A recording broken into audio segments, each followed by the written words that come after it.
Bismillahirrahmanirrahim. Assalamualaikum warahmatullahi wabarakatuh.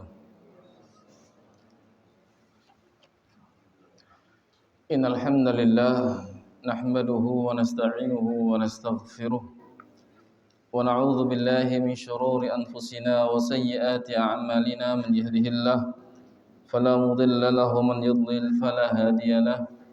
Ashhadu an la ilaha illallah wahdahu la syarika lahu wa ashhadu anna Muhammadan abduhu wa rasuluh. Allahumma salli wa sallim wa zid wa barik ala abdika wa rasulika Muhammadin wa ala alihi wa ashabihi ajma'in. Amma ba'du, fa inna khairal hadithi kitabullah wa khairal hadi Muhammadin sallallahu alaihi wa ala alihi wa sallam. Wa syarrul umuri muhdatsatuha fa inna kulla muhdatsatin bid'ah wa kulla bid'atin dhalalah wa kulla dhalalatin finnar. Para hadirin sekalian yang Allah muliakan, ikhwan dan akhwat yang semoga Allah Subhanahu wa taala senantiasa memberikan kita taufik dan hidayah untuk selalu mentaatinya dalam keadaan apapun. Karena Allah Rabbul Alamin adalah satu-satunya zat yang kita beribadah hanya kepadanya, disyukuri dan tidak dikufuri, ditaati dan tidak dimaksiati, sebagaimana ungkapan Abdullah bin Mas'ud radhiyallahu taala anhu. Dan tentunya kita juga senantiasa mohon kepada Allah Subhanahu wa taala agar shalawat serta salam senantiasa tercurah kepada Rasulullah sallallahu alaihi wasallam, kepada seseorang yang apabila kita bersolawat kepadanya, Allah akan membalas solawat kita sebanyak 10 kali. Sebagaimana hadisnya sallallahu alaihi wasallam, man shalla alayya salatan sallallahu biha alaihi asyra. Barang siapa yang bersolawat kepada kau 1 kali, maka Allah akan membalas solawatnya sebanyak 10 kali. Dan ini sebagaimana juga sabda Nabi alaihi salatu wasallam, al hasanatu bi asyri amthaliha. Satu kebajikan berbalas 10 kali lipatnya. Dan juga semua kepada para sahabatnya, keluarga beliau dan istri beliau yang disucikan Allah Subhanahu wa taala, dan juga semua kita termasuk umatnya yang senantiasa mendapatkan pertolongan untuk melaksanakan segala kebaikan kepada Allah Subhanahu wa taala. Ikhwani fid din, azakumullah. Kita akan lanjutkan kajian kita dari membahas sebagian dari ayat-ayat Al-Quran yang tercantum dalam juz 30. Dan hari ini kita akan mencoba untuk memetik faedah yang indah dari surat Al-Lahab atau surat Al-Masad. Khonifuddin a'azakumullah. Surat Al-Masad ini adalah salah satu di antara keajaiban Al-Quranul Karim, dan salah satu pesan berisi akan kebenaran Al-Quran itu sendiri, sekaligus menjelaskan kepada kita akan pentingnya hidayah dan begitu mahalnya hidayah. Surat Al-Masad ini dia terdiri dari 5 ayat. Wahiyya khamsatu ayatin. Dia terdiri dari 5 ayat.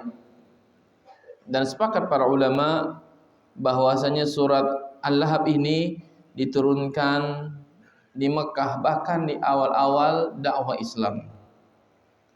Sehingga kata Imam Al-Qurtubi rahimahullah, beliau mengatakan wahiyya makkiyatun bi ijma'in. Dan surat Al-Lahab ini adalah surat makkiyah menurut ijma' para ulama kita. Dinamakan makkiyah adalah agar kita mengetahui sesi dakwah Nabi alaihi salatu wasalam dan pesan-pesan yang Allah turunkan dalam setiap ayatnya, dan bagaimana karakter ayat serta uslub susunan yang disebutkan oleh Allah Subhanahu wa taala dalam ayat tersebut dan mengindikasikan akan corak dakwah Nabi alaihi salatu wasallam dari ayat-ayat Al-Qur'an yang Allah turunkan dari sesi Makkiyah dan sesi Madaniyah.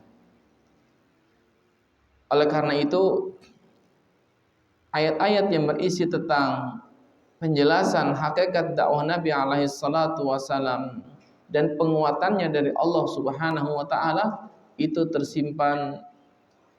terkandung dalam susunan ayat yang disebutkan oleh Allah Subhanahu wa taala. Salah satunya adalah surat Al-Lahab ini. Hadirin yang Allah muliakan, para ulama menyebutkan surat Al-Lahab ini dan juga menjadi ijma' mereka, kesepakatan mereka, dikenal dengan nama surat apa? Al-Masad.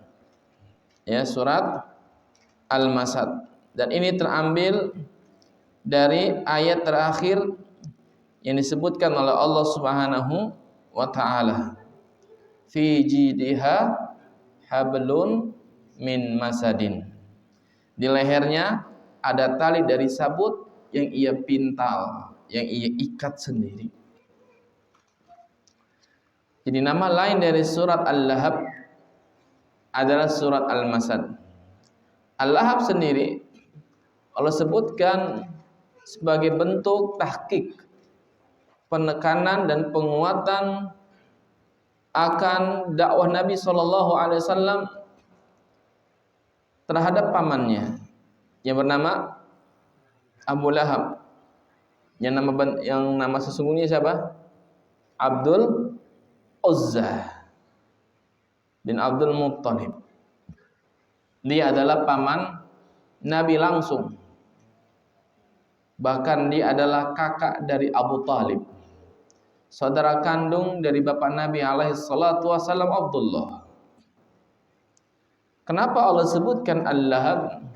Sesuai dengan namanya Abu Lahab, artinya bapak yang tampan. Ganteng memang Abu Lahab, putih.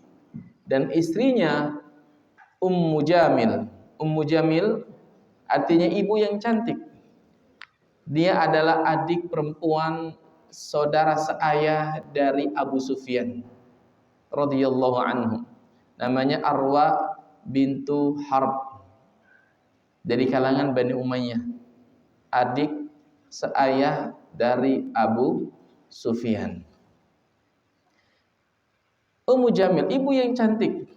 Jadi memang klop antara Abu Lahab bapak yang tampan dengan ibu yang cantik. Tapi sayang, seribu sayang, keduanya termasuk penghuni neraka. Kecantikan mereka, ketampanan mereka, harta dan kekayaan mereka tidak bisa membuat mereka selamat dari azab Allah Subhanahu wa taala. Yang ironisnya lagi, keduanya adalah orang yang paling dekat nasabnya, kehidupannya, kedudukannya dengan baginda Nabi alaihi salatu wasallam. Bahkan Abu Lahab bukan sekedar paman, tapi sekaligus besan Nabi sallallahu alaihi wasallam. Para ulama kita rahimahumullahu taala menyebutkan sekilas tentang Abu Lahab. Yang namanya adalah siapa? Abdul Uzza. Ya, Allah Subhanahu wa taala menyebutkan Abu Lahab dengan nama kunyah Abu Lahab. Ya, bukan untuk memuliakannya, bukan untuk memposisikannya sebagai orang yang baik, meskipun nasabnya tinggi di hadapan Allah Subhanahu wa taala dan juga di hadapan manusia, karena dia keturunan Quraisy. Allah enggak ingin menyebut namanya dalam Quran dengan sebutan yang kufur. Itu siapa? Abdul Uzza, hambanya berhala Uzza. Menunjukkan Allah enggak ridha. Tapi Allah menyebut namanya Abu Lahab dalam Quran sesuai dengan konteks ayat yang berisi tentang ancaman terhadap dirinya, yaitu neraka yang menyala-nyala. Ya, saya selanaran zata lahab dia pasti masuk ke dalam neraka yang menyala-nyala. Posisi wajahnya yang nampak berkilau kata orang kafir, putih cemerlang, akan Allah rusak nanti masuk ke dalam api yang bergejolak dan menyala-nyala. Konteksnya sama, wajahnya dan nerakanya. Kemudian ikhwan a'azakumullah juga akhwat yang dimuliakan Allah Subhanahu wa taala, Allah enggak sebut nama Abu Lahab kecuali dengan nama Abu Lahab, bukan dengan Abdul Uzza, karena nama ini mengandung kesyirikan yang dahsyat kepada Allah Subhanahu wa taala, menisbatkan sifat hamba kepada selain Allah. Enggak boleh seseorang itu menamakan dirinya dengan Abdul selain kepada Allah tabaraka wa taala, kecuali Abdul Muttalib. Kecuali Abdul Muttalib. Karena nama ini ya termasuk nama yang rukhsah kata para ulama, khusus untuk kakek Nabi Abdul Muttalib. Yang nama aslinya siapa? Apa nama kakek Nabi? Syaibah. Ya. Yang beruban. Abdul Muttalib. Ada kisah menarik tentang masalah ini. Kapan waktu kita kupas insyaallah. Oleh karena itu, dalam pandangan Allah Subhanahu wa taala atau bahkan syariat kita, nama kita ini lebih baik dibanding nama kunyah. Walaupun nama kita terkadang mananya kurang baik. Apalagi orang kita kan ya. Lebih senang dipanggil nama kunyah. Ya. Namanya misalnya agak ke daerah-daerah mereka. Sukunya Jawa misalnya. Nama anaknya misalnya siapa? Maryam, dipanggil Abu Maryam. Lebih enak didengar. Padahal nama itu lebih mulia dibanding nama kunyah. Kenapa? Karena Allah memanggil seluruh para nabi dan rasul dengan sebutan nama atau kunyah. Nama. Ya, lihat Zakaria. Ya Zakaria. Ya Isa. Ya Yahya. Khudhul kitaba biquwwah. Ya Adam. Allah sebut nama bapak kita Adam, bukan nama kunyah. Allah enggak sebut Abul Bashar. Bahkan Allah enggak sebut nama Nabi Muhammad SAW dengan nama kunyah, tapi dengan nama Muhammadur Rasulullah. Walladzina amanu walladzina ma'ahu asyidda'u 'alal kuffar, seterusnya. Ini diantara susunan indah ayat Al-Quranul Karim. Bahasanya Allah ingin menjelaskan kepada kita tentang hakikat jati diri Abu Lahab. Allah enggak panggil dengan sebutan nama kunyah. Allah sebut nama dia sebagaimana yang dikenal musyrikin, agar mereka tahu bahasanya Abu Lahab yang selama ini mereka kenal dengan orang yang tampan, orang yang banyak hartanya, orang yang punya kekuasaan, orang yang punya nasib tinggi, semua itu tidak berfaedah, bisa membuatnya selamat dari siksa Allah Subhanahu wa taala. Ya, ini sekali lagi jamaah cinta Allah Subhanahu wa taala, apa hikmah kenapa Allah sebut dalam surat ini dengan nama Abu Lahab atau surat Al-Lahab sesuai dengan nama orang yang telah Allah janjikan dengan nerakanya Subhanahu wa taala, dan menunjukkan bahwasanya nama seseorang itu lebih utama dibanding nama kunyahnya. Dan ini sebagaimana disebutkan oleh Al-Imam Al-Qurtubi rahimahullahu taala. Dia mengatakan annalisma asyrafu minal kunyati. Bahwasanya nama seseorang itu lebih utama daripada kunyahnya. Kemudian kata beliau lagi, fahatahullahu azza wa jalla 'anil asyrafi ilal anqus. Allah Subhanahu wa taala pun menghinakannya dari tempat yang mulia kepada tempat yang paling rendah. Yang dari kemuliaan nama dipanggil Abdul Uzza bin Abdul Muttalib, punya sesi nasab yang sangat tinggi. Allah sebutkan ilal anqus, kepada sesuatu yang paling rendah. Allah sebutkan namanya sesuai dengan azab neraka yang akan dia dapat. Ya. Idza lam yakun buddun minal ikhbari anhu. Walidzalika da'allahu ta'ala anbiya bi asma'ihim. Yang hal itu harus dipanggil dengan nama tersebut dan bentuk pengkhabaran dari Allah Subhanahu wa taala. Oleh karenanya Allah Subhanahu wa taala memanggil para nabinya dengan nama-nama mereka, bukan dengan nama kunyah. Karena hakikat seseorang itu terkadang disebut dengan namanya. Ya.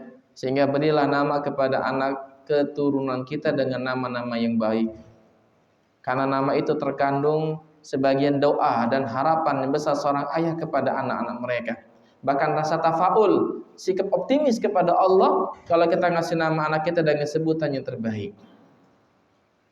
Kemudian ikhwan a'azakumullah, ayat yang mulia ini secara langsung menyebutkan akan kebenarannya Al-Qur'anul Karim secara totalitas. Tidak ada satu ayat pun yang pantas kita dustai. Ayat mana saja yang Allah sebutkan dalam Al-Qur'anul Karim berisi tentang kebenaran. Dan ayat ini atau surat ini salah satunya yang membuktikan akan kebenaran dakwah Nabi Muhammad alaihi salatu wassalam. Kenapa demikian ikhwan? Disebutkan oleh para ulama tentang asbabun nuzulnya. Disebutkan oleh Imam Bukhari, Imam Muslim, dan yang lainnya. Bahwasanya ketika Allah Subhanahu wa taala turunkan dalam surah Asy-Syu'ara, firman-Nya ayat 214, "Wa anzir 'ashiratakal aqrabin," dan berikanlah peringatan kepada keluarga dekatmu wahai Muhammad. Jadi dakwah Nabi itu memiliki berapa fase. Pertama, fase di mana Allah angkat beliau sebagai seorang nabi. Cukup buat dirinya. Dengan mengatakan Iqra bismi rabbikal ladzi khalaq. Ayat ini ya sebagai bukti bahwasanya Allah Subhanahu wa taala mengangkat beliau sebagai seorang nabi. Kemudian sebulan berikutnya turun firman Allah Subhanahu wa taala, ya ayyuhal muddatsir qum fa'anzir, dan seterusnya. Wahai orang yang berselimut, bangunlah, berikanlah peringatan kepada manusia. Nabi alaihi salatu wasallam diberitakan oleh Allah untuk menyampaikan risalah agama Allah Subhanahu wa taala, dan yang paling berhak mendapatkan hal ini pertama kali adalah orang-orang terdekat beliau sallallahu alaihi wasallam. Karenanya Allah menurunkan wa anzir ashiratakal aqrabin. Maka jelaskan, berikanlah peringatan kepada keluarga terdekatmu. Setelah itu pun Nabi sallallahu alaihi wasallam pun keluar dari rumahnya menuju Bukit Sofa. Ya, maka Nabi alaihi salatu wasallam pun berteriak kencang. Maka manusia pun berkumpul. Ya, kata Ibnu Abbas radhiyallahu anhu, kharaja Rasulullah sallallahu alaihi wasallam hatta sa'ida as-safa, fahatafa ya sabaha. Maka Nabi SAW pun keluar dari rumahnya menuju Bukit Sofa. Fahatafa, dan berteriak, ya sabaha. Kalimat ya sabaha ini adalah panggilan seperti pengumuman agar manusia berkumpul pada saat itu dalam kondisi apapun. Sehingga kalau ada kalimat ya sabaha, itu pasti orang berkumpul. Mungkin zaman sekarang seperti apa? Sirine ya, yang menunjukkan satu kejadian yang sangat penting untuk diketahui. Faqalu, sehingga mereka mengatakan, man hadzal ladzi yahtifu?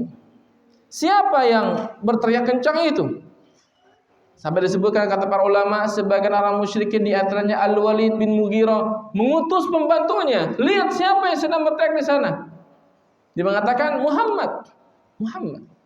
Ada apa dengan Muhammad? Ya selama ini kita mendengarnya orang yang kalem, orang yang baik-baik saja, nggak punya perkara buruk dengan manusia yang lainnya. Kok tiba-tiba berteriak kencang?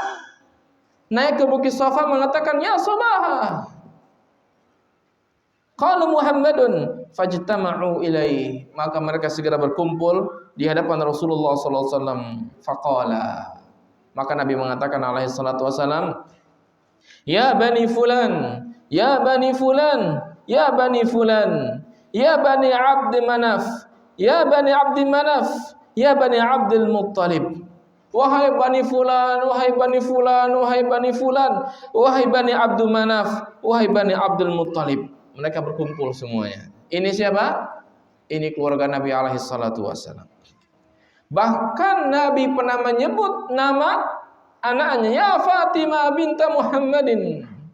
Ya Fatimah bint Muhammadin sallallahu alaihi wasallam, wahai Fatimah, anaknya Muhammad.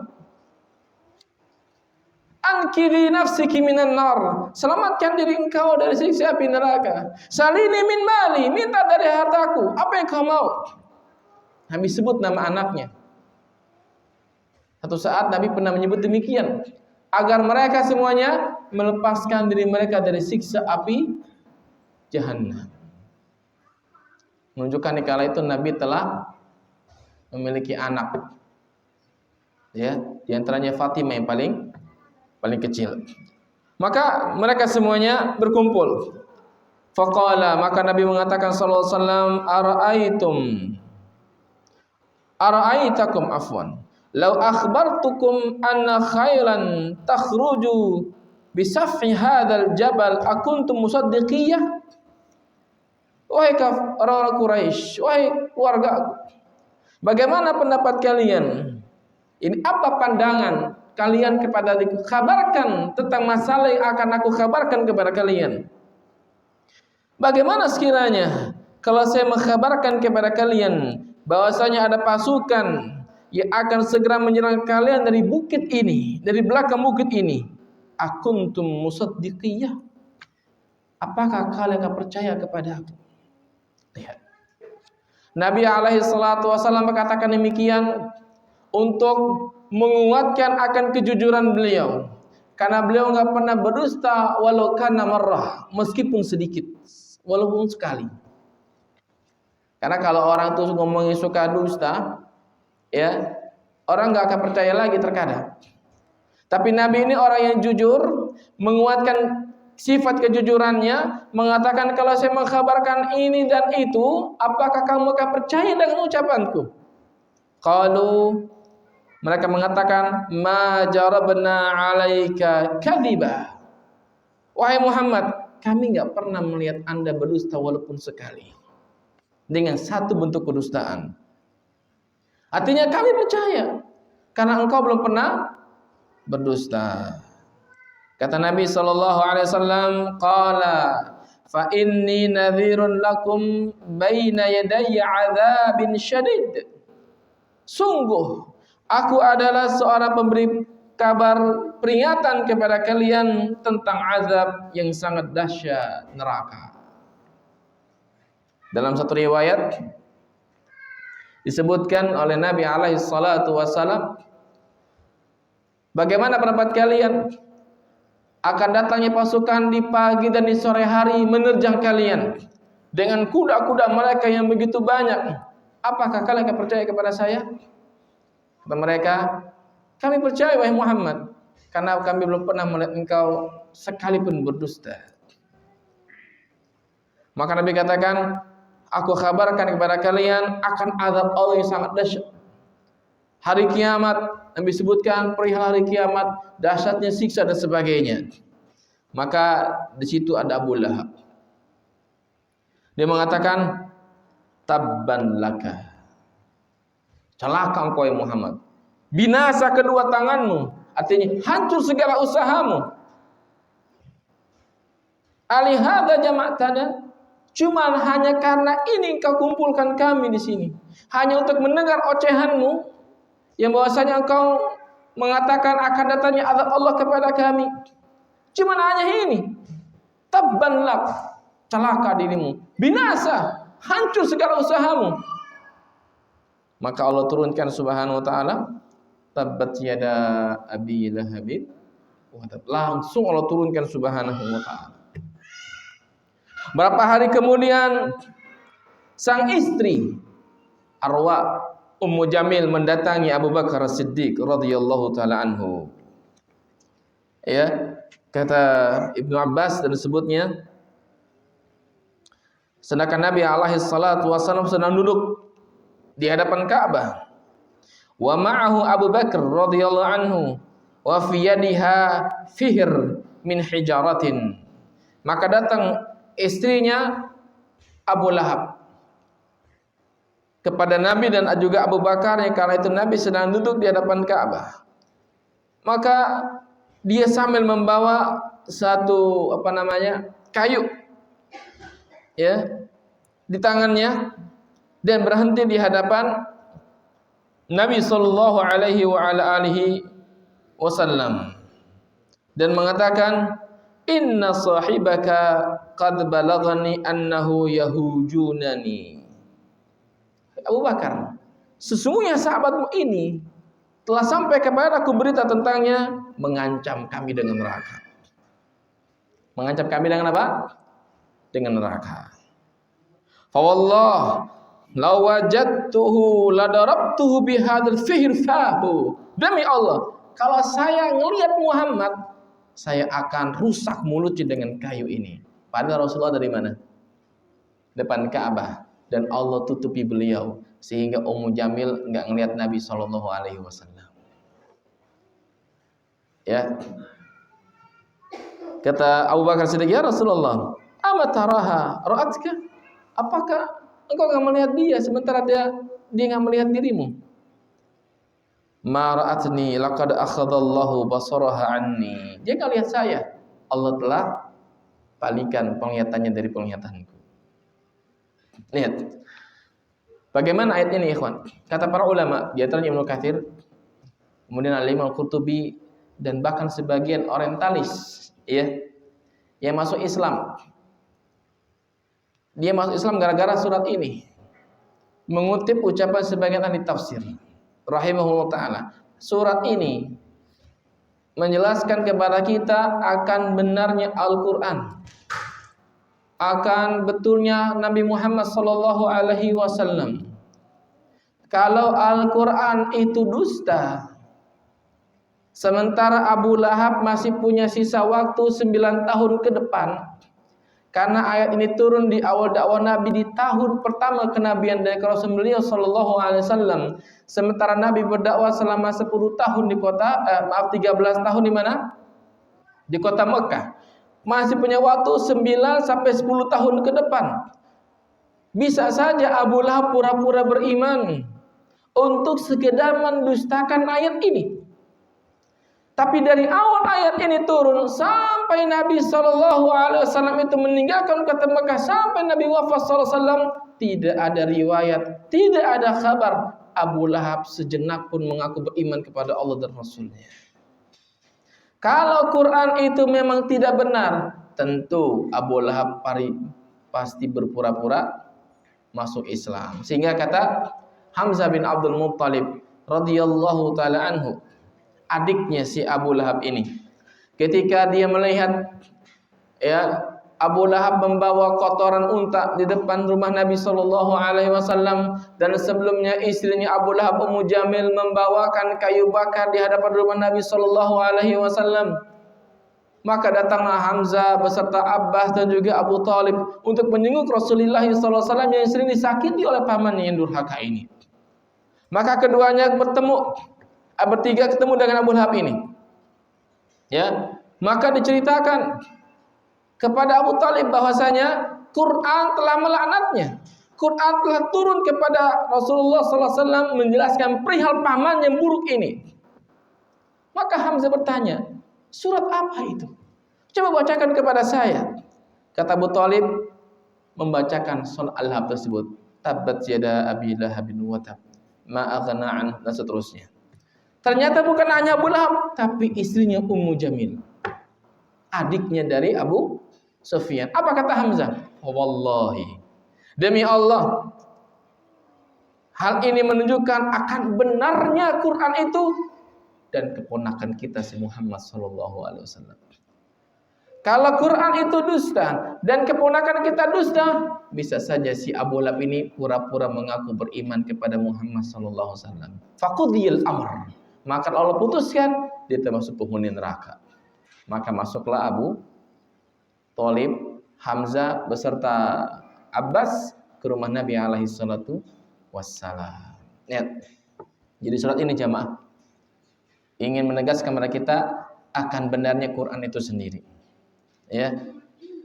Dan dia bukan syair, bukan sihir, bukan pula ucapan orang-orang terdahulu atau dongeng yang Allah sebutkan dengan nama asatirul awwalin atau usturah, dongeng, cerita yang berisi tentang khurafat, hikayat tanpa sanad, tanpa adanya orang-orang yang terpercaya dalam membawakan kabar tersebut. Quran ini dari Allah Tabaraka wa Ta'ala. Dia sifat Allah yang maha mulia. Yang benar lagi dibenarkan isinya. Ini menunjukkan kepada kita juga bahwasanya ya, yang namanya kedekatan nasab dengan orang-orang yang mulia tidak bisa menjamin akan kebebasan seseorang dari siksa api neraka. Ikhwan fillah azakumullah. Surat ini juga memberikan kita pelajaran bahwasanya yang namanya orang-orang yang telah Allah jelaskan masuk ke dalam neraka sejatinya telah Allah tetapkan sejak 50.000 tahun sebelum Allah ciptakan langit dan bumi. Sehingga sebagian para ulama mengatakan, apakah penetapan Abu Lahab ini sebagai penghuni neraka terdahulu atau ketika Quran itu turun kepada Rasulullah sallallahu alaihi wasallam? Jawabannya kata ulama terdahulu. Terdahulu telah ditetapkan subhanahu wa ta'ala. Sebagaimana yang terjadi antara perdebatan Nabi Musa dengan Nabi siapa? Dengan Nabi Adam. Dengan Nabi Adam alaihi salatu wassalam. Ketika ketemu Nabi Adam sama Nabi Musa, maka Nabi Musa mengatakan, wahai Adam, engkau bapak kami, engkaulah yang membuat kami keluar dari surganya Allah subhanahu wa ta'ala. Apa kata Nabi Adam? Wahai Musa, engkau Rasul Allah, kalimullah, orang yang Allah ajak bicara langsung, yang Allah pilih engkau untuk Bani Israel. Apakah engkau akan mendebat diriku terhadap sesuatu yang telah Allah putuskan semenjak Allah 50.000 tahun sebelum Allah ciptakan langit dan bumi? Kata Nabi, wahajja Adam Musa, dan Adam pun membantah Musa dan mengalahkannya. Ini hadis sahih dikeluarkan oleh Imam Bukhari. Ini menunjukkan jamaah yang Allah muliakan, penetapan seseorang itu termasuk ahli surga, ahli neraka telah Allah tentukan semenjak 50.000 tahun yang lalu sebelum Allah ciptakan langit dan bumi. Hanya saja kita nggak tahu. Ya. Sehingga kata Nabi SAW, tidak ada di antara kalian kecuali telah Allah tentukan tempat duduknya di surga atau di neraka. Sehingga kata sahabat, ya Rasulullah, kalau gitu kita nggak usah beramal, kita pasrah saja, karena telah Allah tentukan kita ahli surga atau ahli neraka. Kata Nabi, la i'malu fakullun muyassarun lima khuliqalah. Beramallah kalian, karena setiap kalian Allah mudahkan untuk apa yang diciptakan. Ya, sekali lagi kita berjalan sesuai dengan takdir Allah, dan takdir itu rahasia Allah Subhanahu wa taala, dan kita enggak tahu apa yang Allah tetapkan bagi diri kita. Hanya saja Allah perintahkan kita terus beramal, istiqamah di atas ketaatannya, dan berupaya menutup lembaran hidup kita dengan ketaatan kepada Allah Subhanahu wa taala. Ikhwan fillah, a'azakumullah. Kita lihat firman Allah Subhanahu wa taala bagian pertama ini, tabbat yada abi lahabin wa tab. Celaka, binasa kedua tangan Abu Lahab. Ayat ini Allah sebutkan dengan kalimat tabbat yada abi lahabin wa tab. Binasalah, celakalah, hancurlah kedua tangan Abu Lahab, dan sesungguhnya dia pasti akan binasa. Di sini ada penetapan secara pasti dari Allah Azza wa Jalla bahwasanya Abu Lahab termasuk penghuni neraka. Dan wajib bagi kita untuk menetapkan dan meyakini setiap orang-orang yang dikhabarkan oleh Allah dan Rasulnya termasuk penghuni neraka. Namun kita tidak boleh menetapkan seseorang kepada surga atau neraka tanpa ilmu dari Allah Subhanahu wa taala. Hanya saja kita boleh berharap. Kalau kita melihat seorang yang taat kepada Allah Subhanahu wa taala, kita berharap kepada Allah agar dirinya termasuk penghuni surganya Allah Subhanahu wa taala, tapi tidak boleh memastikan. Akan tetapi orang-orang yang telah Allah pastikan masuk surga dan masuk neraka, kita harus meyakini akan kebenaran berita tersebut, enggak boleh kita sangkal. Ya. Kemudian ikhwan a'azakumullah, ayat ini ya mengandung beberapa poin penting. Bahwasanya Abu Lahab Papa Nabi Shallallahu Alaihi Wasallam yang merupakan saudara kandung dari bapak beliau. Jika diperhatikan, Nabi alaihi salatu wasallam mendapati pamannya yang masuk ke dalam masa Islam itu 4 orang. 2 beriman, 2-nya kafir kepada Allah Subhanahu wa taala. Yang beriman yaitu Hamzah dan juga Al-Abbas bin Abdul Muttalib radhiyallahu anhumah. Sementara keduanya kafir adalah Abu Talib dan Abu Lahab. Ya, ini hikmah kata Ibnu Qayyim rahimahullahu taala bahwasanya Allah Subhanahu wa taala menakdirkan, menetapkan bagi Nabi yang mulia alaihi salatu wasalam 2 pamannya mukmin dan 2 pamannya kafir. Sebagai apa? Sebagai bentuk keindahan dari takdir Allah tabaraka wa taala. Kenapa indah takdir Allah? Bahasanya Allah Subhanahu wa taala Maha Kuasa untuk menakdirkan segala sesuatu. Mendampingi beriman dengan yang kafir. Mengeluarkan dari orang-orang yang kufur orang beriman, dan mengeluarkan dari orang-orang yang beriman orang yang kafir kepada Allah Subhanahu wa taala. Di antaranya keluarga Nabi alaihi salatu wasallam. Ya. Dan dari paman-paman Nabi ini memiliki sifat-sifat yang berbeda.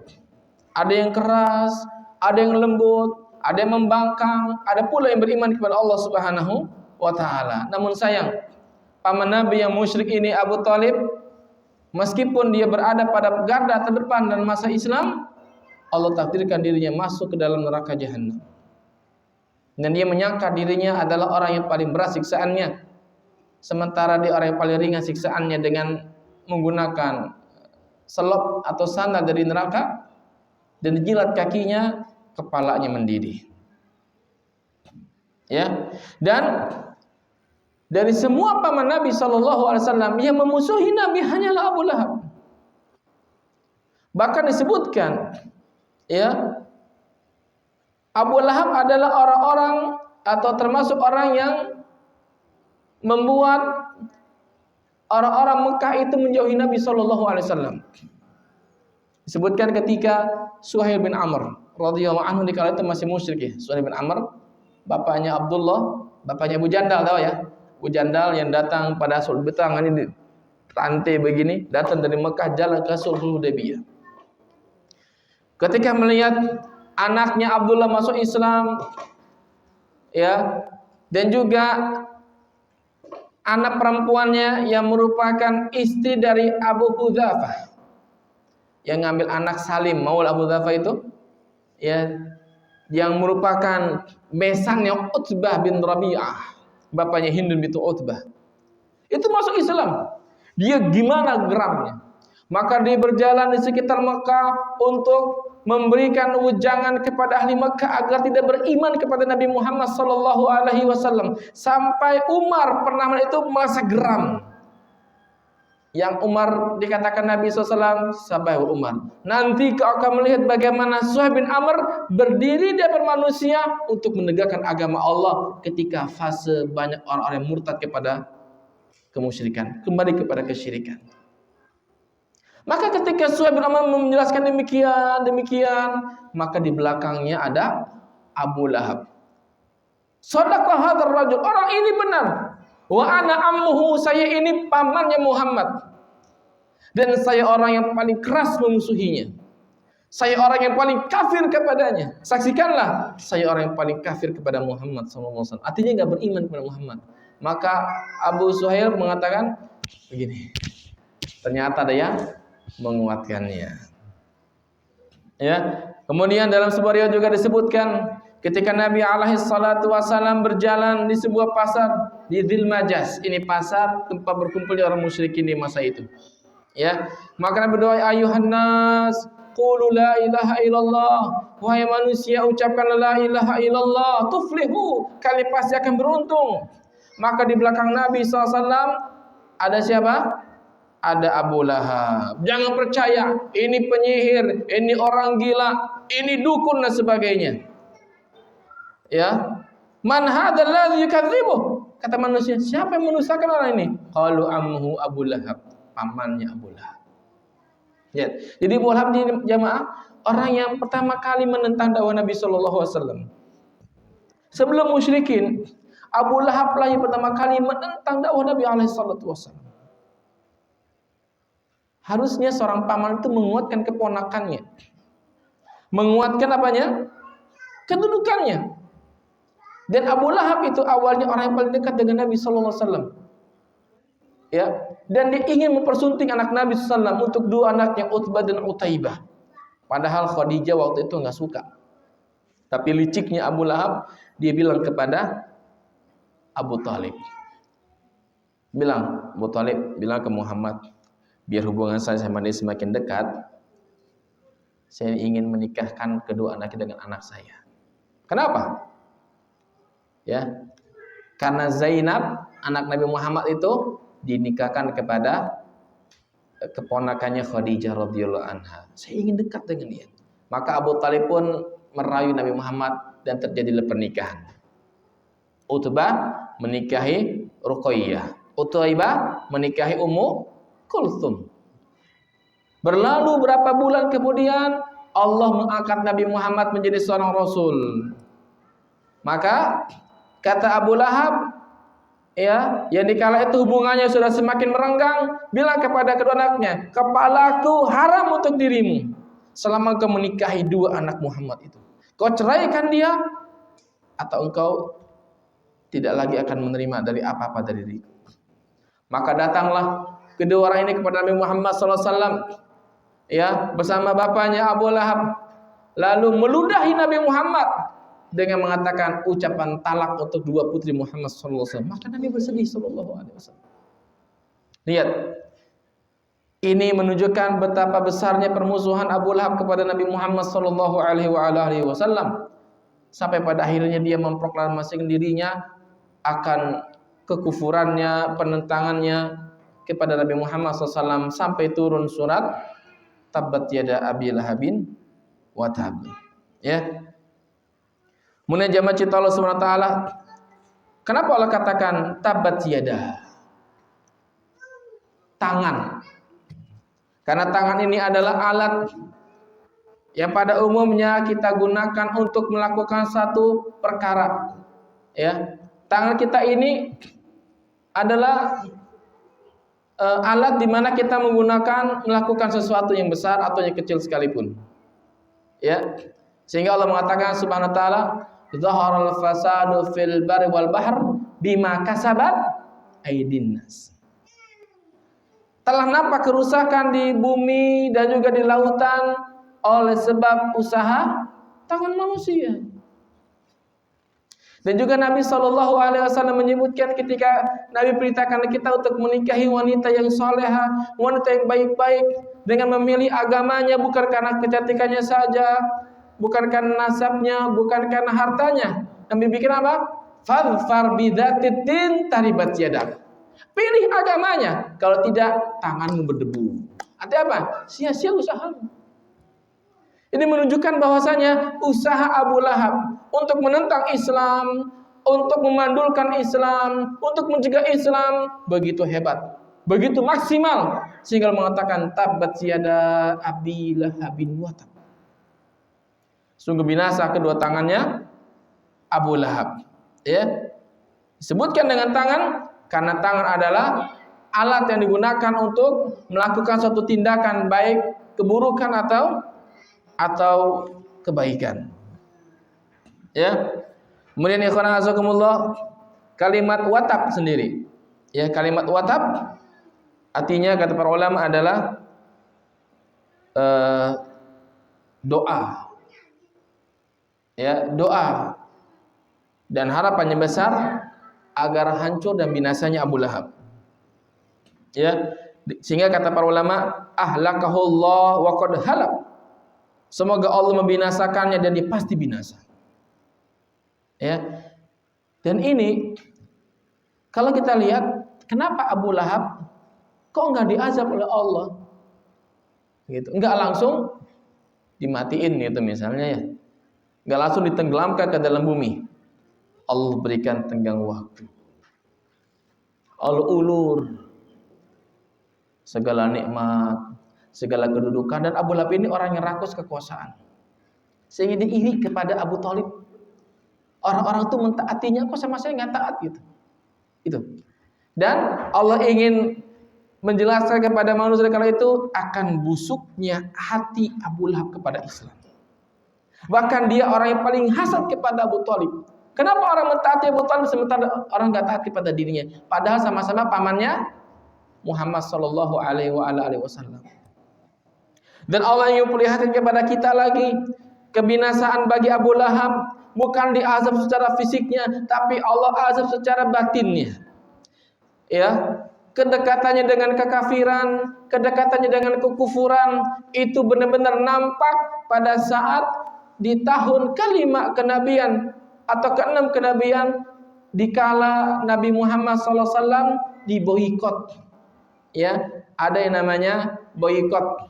Ya, keluarga Nabi, Abu Thalib dan semua keluarga Bani Hashim, Bani Muthalib menyingkir di perkampungan di lembah Abu Thalib selama 3 tahun.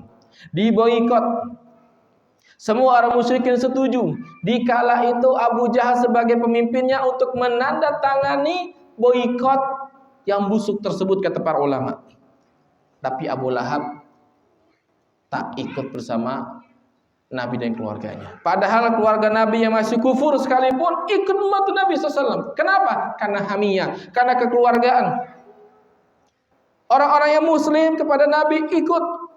Orang yang kufur kepada Nabi juga pun ikut membantu Nabi dan tinggal bersama Nabi di lembah Abu Thalib selama 3 tahun. Sampai mereka makan daun, makan akar-akar pohon, mulutnya berdarah dan buang hajatnya pun keluar darah. Dan banyak yang meninggal di antara mereka.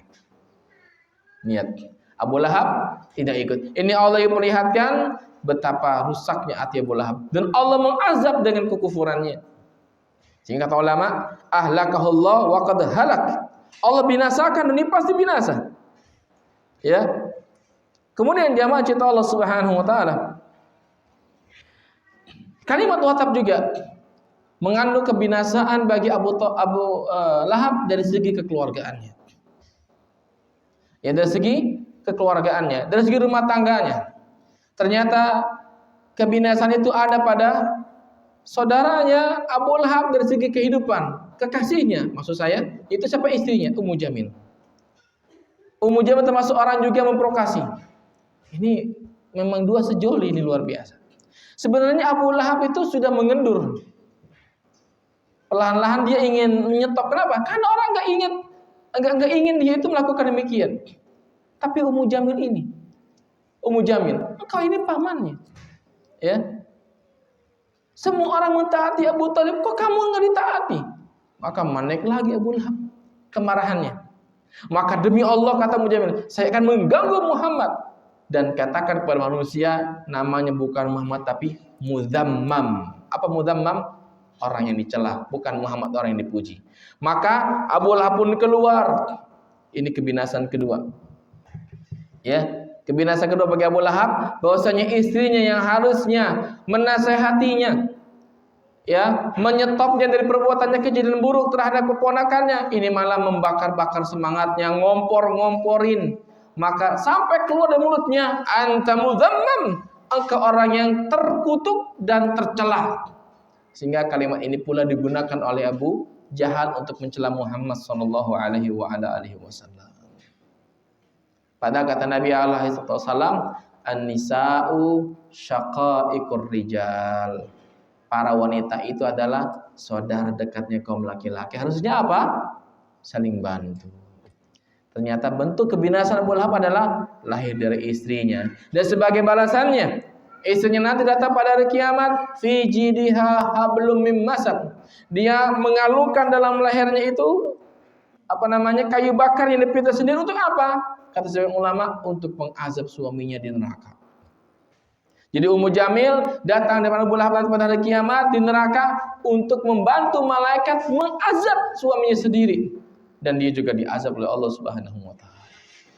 Ini kebinasaan kedua, di mana lahirnya dari pihak istrinya yang justrunya harusnya membantu ke dalam ketaatan, justru malah mengompor-ngompornya dalam kemaksiatan kepada Allah Subhanahu wa taala. Ya. Ini mana wa tab. Dan kemudian ikhwan a'azakumullah, kalimat ini mengandung faedah buat kita.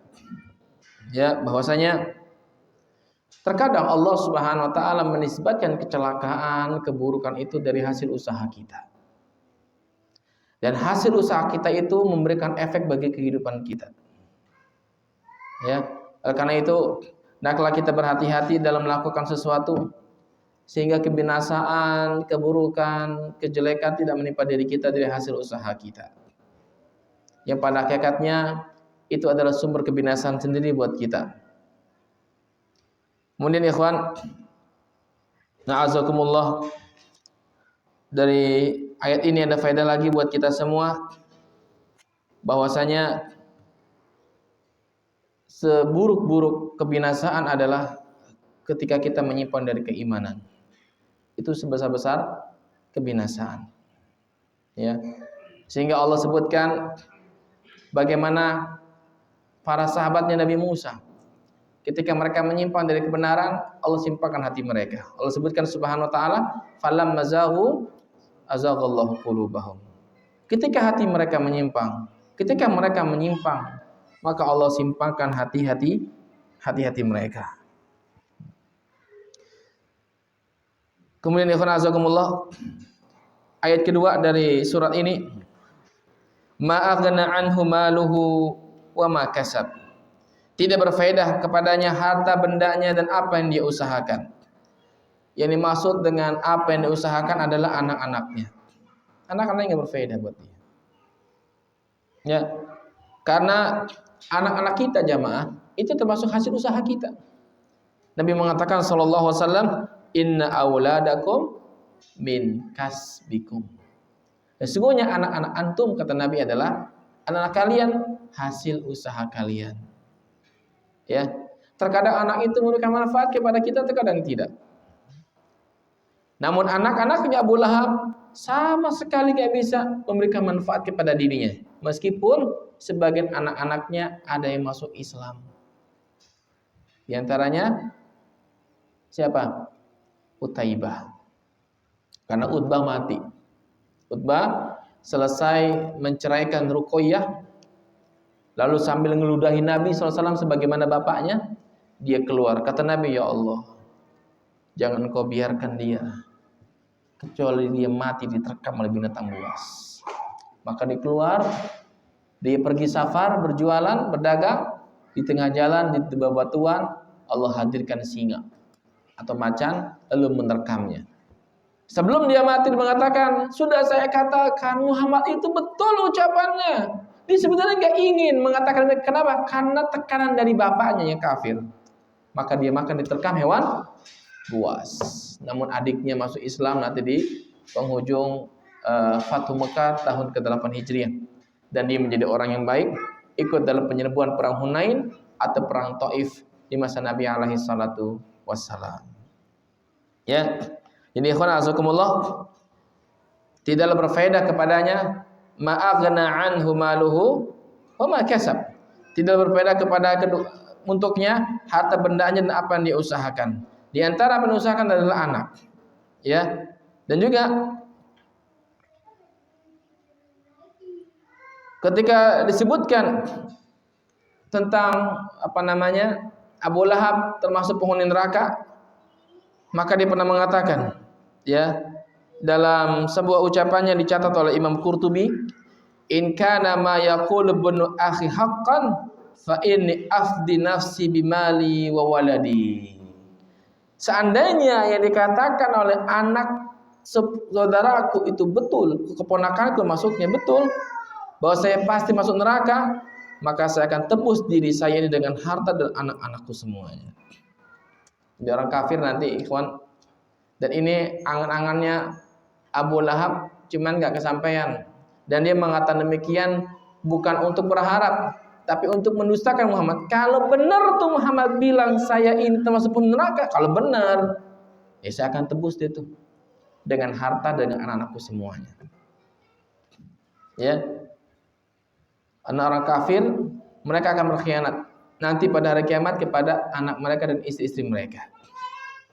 Ya, Dia akan tebus dirinya dari siksa Allah dengan siapa? Dengan istrinya, dengan anaknya. Wa man fil ardi jami'an summa yunji. Dari apa yang ada di muka bumi itu selamat. Itu pengkhianatan mereka, kata Allah, terhadap keluarga sendiri. Di antaranya Abu Lahab ini. Ya. Dan ayat ini yang mulia, ayat mulia ini jamaah Allah Subhanahu wa taala menunjukkan bahwasanya hasil usaha manusia itu beragam. Ya, ada harta, kemudian apa yang dimiliki mereka, semuanya enggak manfaat kepada Allah Subhanahu wa taala. Semuanya tidak bermanfaat kepada Allah Subhanahu wa taala, sehingga harta kekayaan sebenarnya bukan membuat kita semakin dekat dengan Allah kecuali dengan ketaatan kepadanya Subhanahu wa taala. Kemudian ikhwan azakumullah, ayat yang mulia ini menjelaskan kepada kita bahwasanya amal soleh serta keimanan kepada Allah Subhanahu wa taala ini yang membuat kita selamat dari azab Allah tabaraka wa taala. Sehingga kita enggak boleh bangga dengan banyaknya anak kita, dengan banyaknya harta kita, dengan jabatan kita yang tinggi, dengan apapun yang kita miliki dari perkara dunia ini, tidak bisa membuat kita semakin dekat dengan Allah Subhanahu wa taala. Ya. Kemudian ayat yang mulia ini menyebutkan kepada kita akan benar-benarnya Abu Lahab termasuk orang yang paling celaka.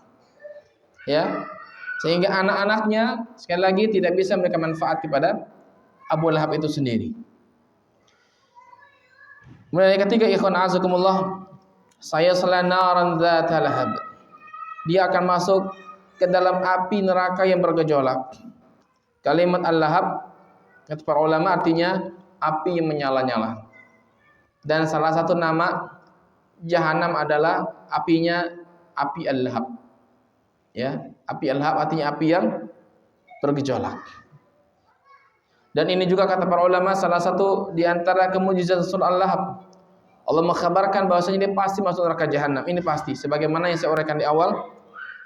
Ya, dan ini menunjukkan kepada kita bahwasanya Abu Lahab selama-lamanya tidak akan pernah menjadi seorang muslim atau mukmin yang beriman kepada Allah. Karena Allah telah putuskan dirinya masuk neraka. Padahal surat ini turun di awal-awal dakwah Islam. Ya, sebagaimana yang saya sebutkan di awal. Coba kita lihat tentang Fir'aun. Fir'aun tidak dikabarkan oleh Allah kepada Musa dia termasuk penghuni neraka di awal-awal dakwah Nabi Musa alaihissalatu wassalam. Ya. Padahal Fir'aun begitu hebatnya kesyirikannya, mengaku dirinya Tuhan. Ya, wa qala ana rabbukumul a'la. Dia mengatakan saya Tuhan kalian paling tinggi. Maka diwajibkan semua masyarakat Mesir termasuk Bani Israel untuk menyembah dirinya. Untuk menyembah dirinya. Kalau enggak disembah Fir'aun, akan binasa Bani Israel dan juga masyarakat Kipti di masa itu. Tapi apa kata Allah Subhanahu wa taala ketika Allah perintahkan Musa untuk berdakwah kepada Firaun? Idhaba ila fir'auna innahu tagha faqula lahu qawlan layyinan la'allahu yatadzakkaru aw yakhsha. Pergilah engkau berdua kepada Firaun, sesungguhnya dia telah melampaui batas. Maka ucapkanlah, berbicaralah kepadanya dengan ucapan yang lembut, mudah-mudahan dia ingat atau dia takut. Artinya Allah memberikan harapan kepada Musa dan kepada Harun, barangkali dengan berdakwah kepada yang lemah lembut, dengan pelan, mengajaknya dengan pelan-pelan begitu, dijelaskan dengan baik, dia akan ingat kepada Allah dan akan masuk Islam. Tapi nyatanya tidak. Dan hampir saja Fir'aun masuk Islam. Disebutkan oleh Imam At-Tabari rahimahullah ta'ala, ketika Fir'aun udah ngap-ngapan di Laut Merah, dia mengatakan saya beriman kepada Tuhannya Bani Israel. Maka Jibril turun mengeruk tanah Laut Merah, disumpal ke mulutnya Fir'aun. Sehingga mulutnya ada tanah dan ada garamnya. Maka ya Rasulullah tanya, kenapa engkau melakukan demikian wahai Jibril? Saya takut rahmat Allah turun kepada Firaun. Artinya Firaun hampir beriman, tapi enggak pada Abu Lahab. Ya. Dan jarak antara azab yang Allah turunkan kepada Firaun itu ketika Musa berdoa itu singkat. Artinya wajar kalau itu Fir'aun kufur mati misalnya begitu. Tapi kan jarak ketika turunnya dakwah Nabi Muhammad ini kepada sesi dakwah di Mekah 13 tahun kan sangat lama. Artinya Abu Lahab sempat berpikir. Allah kasih kesempatan berpikir mau masuk Islam atau tidak. Ternyata Allah kunci mati hatinya, dia nggak akan masuk Islam untuk selamanya. Ya, ini kepastian dari Allah bahwasanya Allah mengkhabarkan sejak awal Abu Lahab mati di atas kekafiran. Dan ini pelajaran buat kita juga ikhwan para jemaah memuliakan bahwasanya ya, kalau kita melihat atau kita merasakan nih hati kita condong kepada keburukan, segera kembali kepada Allah. Condong kepada kemaksiatan, condong kepada keharaman, condong kepada penyimpangan, segera kembali kepada Allah. Kenapa? Khawatir kita berlama-lama dalam perkara tersebut, Allah kunci mati hati kita dan kita nggak bisa kembali kepada ketaatan. Ya. Kemudian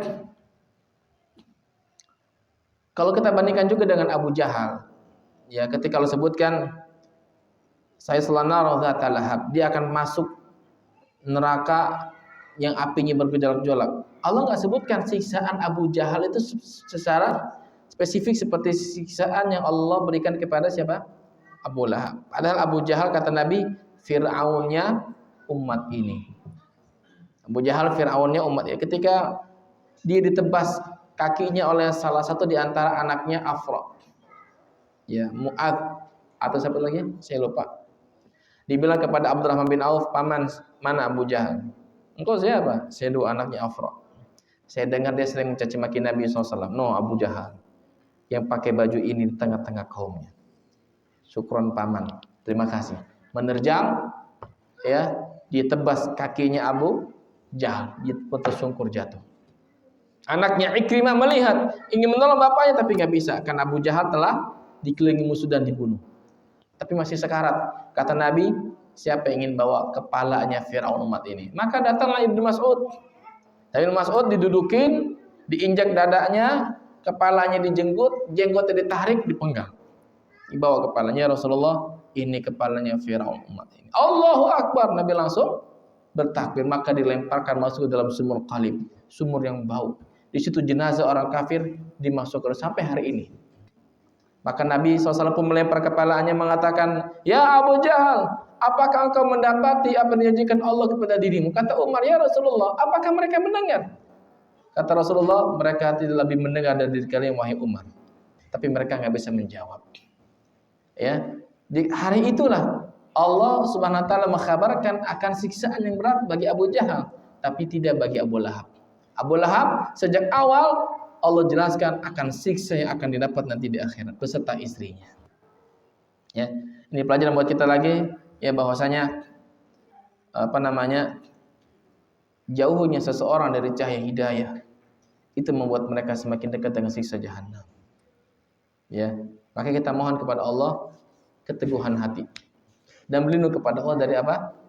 Dari kesesatan, dari kezaliman, dan dari perkara-perkara yang bisa membuat kita jatuh ke dalam dunia kesesatan. Sehingga ikhwan azakumullah, ada sebuah doa dari Nabi SAW agar kita enggak tersesat, ya, agar kita enggak termasuk orang-orang yang sesat jalannya ketika sudah melihat kebenaran.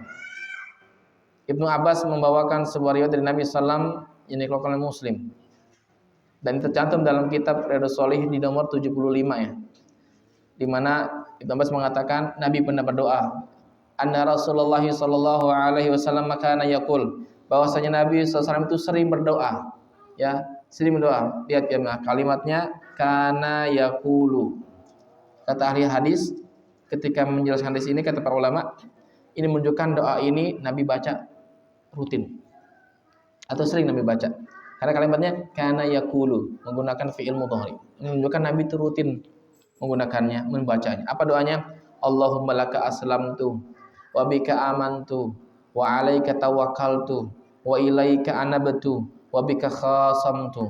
Allahumma inni a'udzu bi'izzatika la ilaha illa anta dhillani antal hayyul ladzi la yamut wal jinnu wal insu yamutun. Ya Allah, hanya kepadamu aku berserah diri, hanya kepadamu aku beriman, hanya kepadamu aku bertawakal, hanya kepadamu aku kembali dengan bertobat. Maka demimu aku berdebat, atau karenamu aku berkhusumat.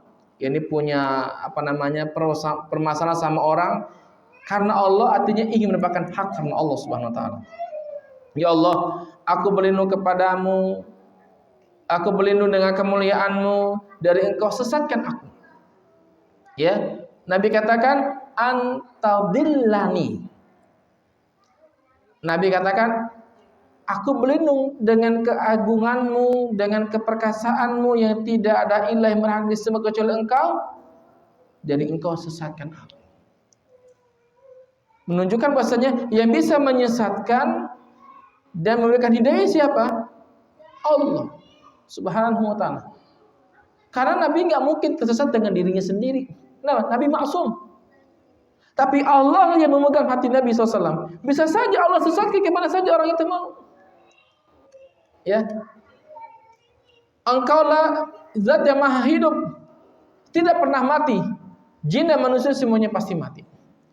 Ini kata para ulama, di antara Syekh Abdul Razak hafizahullah taala dan juga Syekh Utsaimin ketika mensyarah hadis ini, bahwasanya kenapa Nabi katakan engkau sesatkan aku? Bahwasanya Allah yang memang bisa menyesatkan dan memberikan hidayah. Maka dalam khutbah hajat apa? Ya, wa man yudlil fala hadiyalah. Maka barang siapa yang engkau sesatkan ya Allah, enggak ada yang mampu untuk memberikan petunjuk. Ya. Sehingga dari ayat ini kita minta kepada Allah SWT agar Allah jangan berikan kita kesesatan.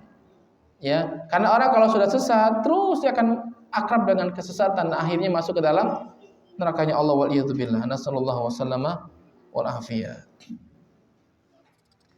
Kemudian ayat ini juga menjelaskan kepada kita ya ikhwan, Allah mengatakan sayasla naron, dia akan masuk neraka. Allah mengungkapkan dengan fi'il ini menggunakan sin, sayasla, bukan saufa. Karena beda antara saufa dengan sa.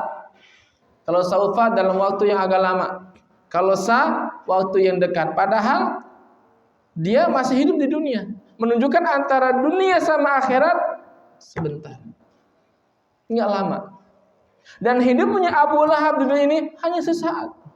Dan Allah pastikan dia pasti masuk neraka jahanam, masuk neraka yang menyala-nyala. Ya, sehingga kata para ulama, kalimat ini, saya salah ini, maknanya adalah bentuk kepastian. Ya, bentuk kepastian dari Allah Subhanahu wa taala. Dari ayat ini Abu Lahab benar-benar akan masuk ke dalam neraka jahanam. Dan ini merupakan ijma'nya para ahli tafsir. Ya. Selanjutnya ya ikhwan, ayat keempat, wa imra'atuhu hammalatal hatab. Dan istrinya pembawa kayu bakar.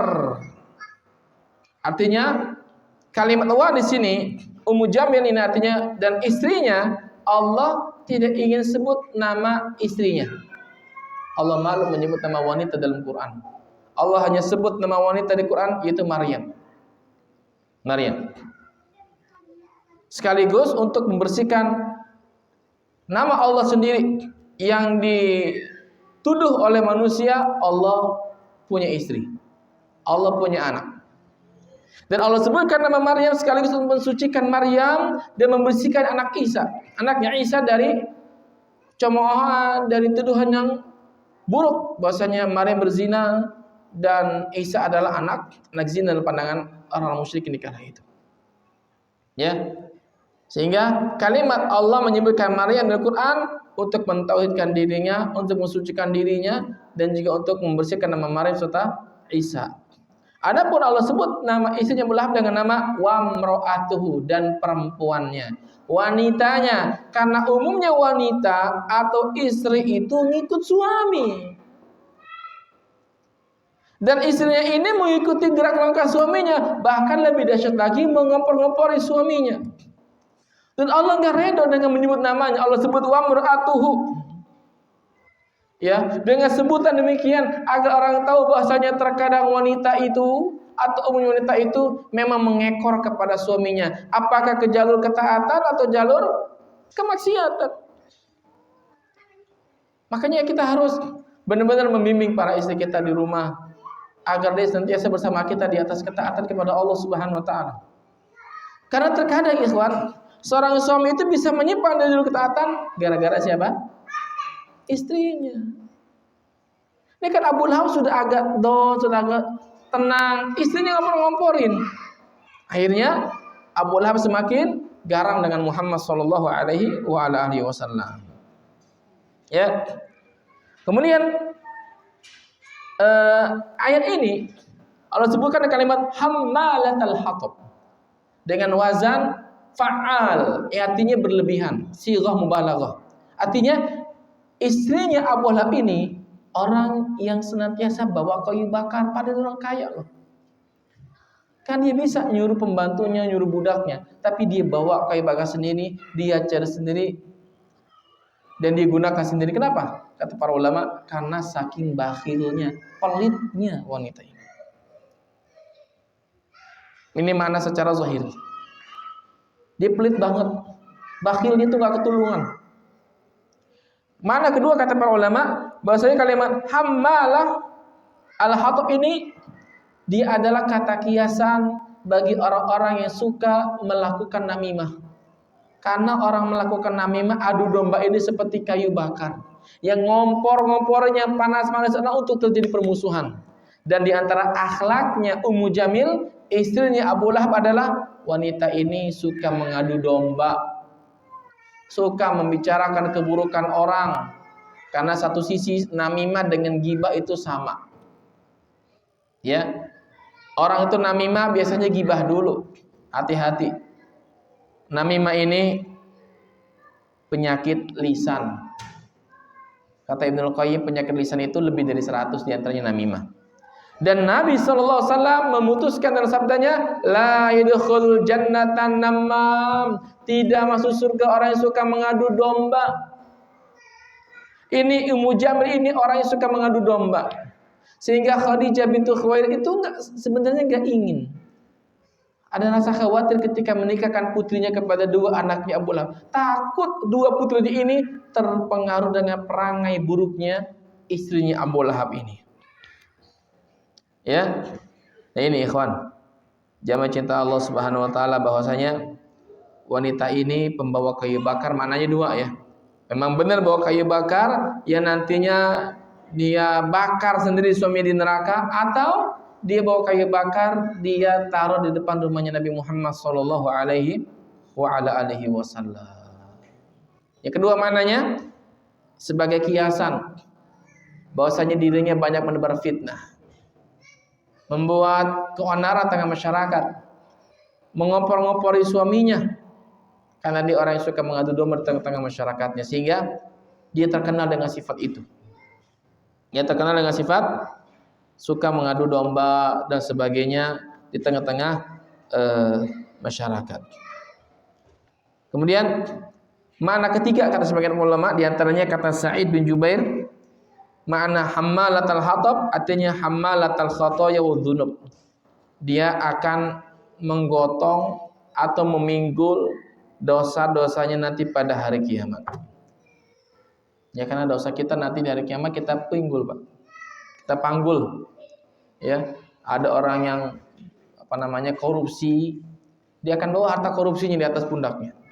Ada yang gulul, ada yang bawa nyolong kambing misalnya, ya bahasa kitanya, korupsi kambing, nanti akan mengembik di hari kiamat. Seperti itu. Ya. Waliyadzubillah, nasallallahu alaihi wasallam.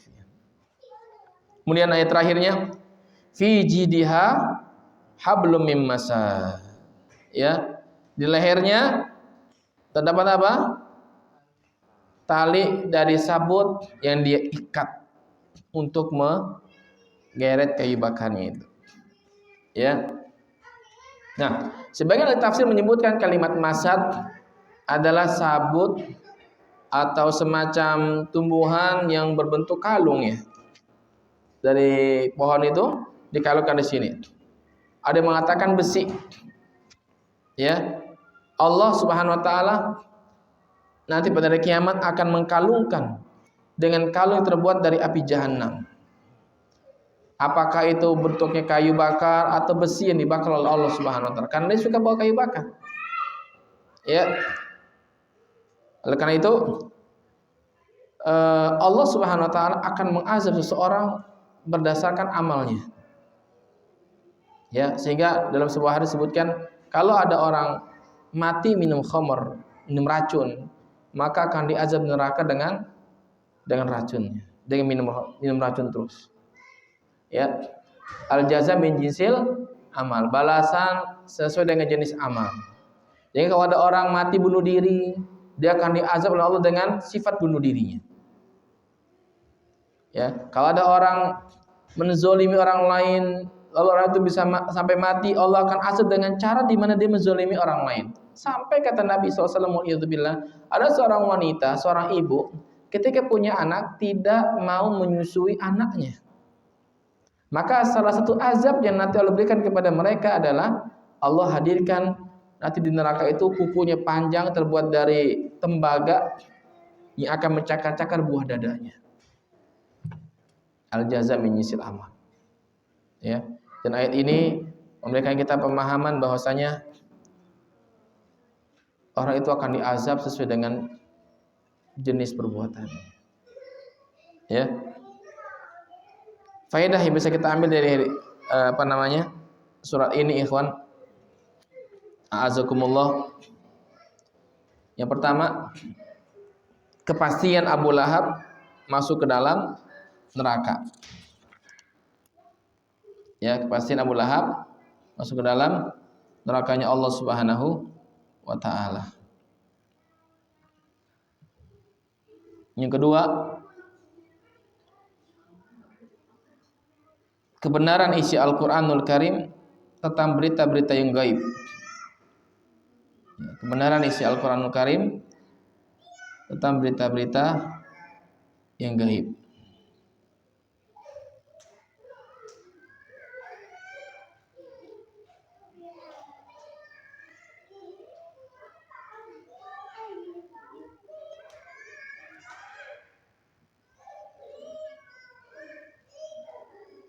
Kemudian yang berikutnya, kedekatan seorang kepada Nabi dan Rasul, kedekatan seseorang kepada Nabi dan Rasul tidak menjamin dirinya selamat dari azab Allah Subhanahu wa taala. Ini harus kita camkan bahwasanya kita nggak boleh bangga dengan nasab. Ya, karena nasab kita itu tidak bisa membuat kita selamat dari azab Allah. Sehingga kata Nabi alaihi salatu wasallam, "Faman batta'a 'amalu lam yusri' bihi nasabuh." Barang siapa yang lemah, yang lambat dia beramal, nasabnya yang tinggi tidak bisa membuat dia masuk ke dalam surganya Allah Subhanahu wa taala. Kemudian poin berikutnya, ancaman bagi setiap orang yang durhaka kepada Allah dan Rasulnya. Ancaman bagi setiap orang yang durhaka kepada Allah dan Rasulnya.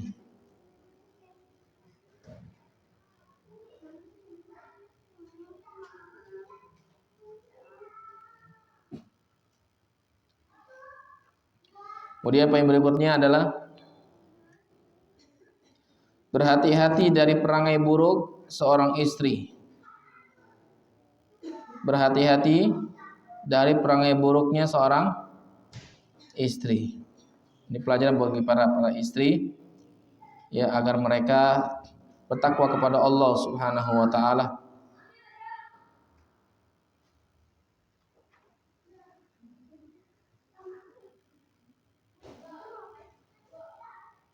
Jangan sampai mereka mendurhakai Allah dan Rasulnya. Sehingga kalau mereka durhaka kepada Allah dan Rasulnya, ini bisa berefek buruk kepada keluarga mereka, kepada suaminya, kepada anak-anak mereka. Seperti halnya Ummu Jamil ini. Ya. Kemudian poin berikutnya yang bisa kita ambil dari ayat yang mulia ini, ancaman bagi mereka yang banyak melakukan namimah. Ancaman bagi mereka yang banyak melakukan apa? Namimah, adu domba kepada manusia. Dan ini perangai yang sangat buruk yang harus kita jauhi, ikhwan. Azakumullah.